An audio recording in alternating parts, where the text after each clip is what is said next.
Can you make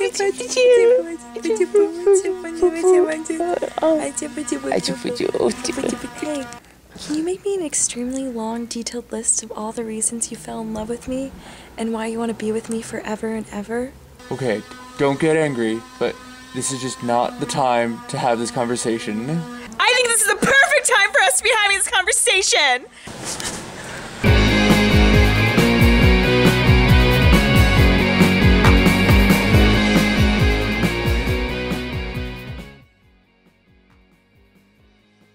The Puffy Chair is a Duplass brothers effort, and I think it's really important to know that it is one of the first, or the first of this kind of mumblecore genre. I think it's a genre that you either love or hate, and I think the opening scene is like a good test for that. It's a small scene between this couple, and they're introducing like this schmoozy talk that they're going to continue throughout the film. And it's really difficult to have that translate to film, the kind of so automatically I was a little kind of overwhelmed and thinking this is too much, but I thought that the characters they introduced were believable. The dynamic between them in the beginning was a good start off to how their relationship was going to digress throughout the film. Some of the formal aspects I wanted to focus on was the fact that it's obviously low budget, and the camera movements and just like the focus are important and add to like the idea of kind of eavesdropping in on these characters' lives, because that's important to the mumblecore genre.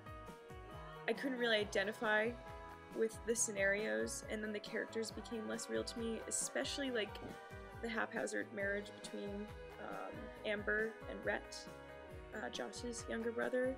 Things like that kind of really started to destroy the film for me.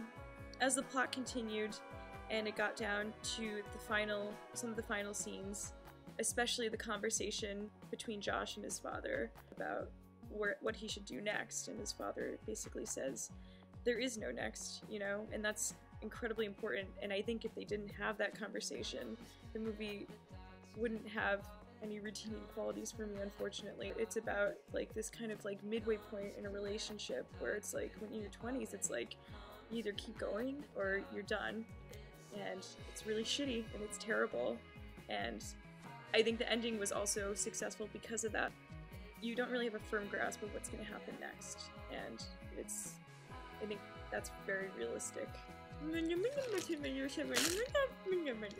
The Q&A was very important again this time, mostly because I thoroughly enjoy hearing him speak. He's absolutely hilarious. Knowing that that was improv between Josh and his father was great. Also, understanding that they had just finished these short films that were, taken really well, and they were kind of pressured to make a feature length. I got the sense that this maybe wasn't exactly what they wanted to do, but they wanted to put something out. And I think it is a good, realistic start to the genre, but it's not necessarily a genre I really enjoy.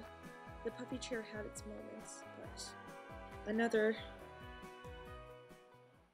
I could do without.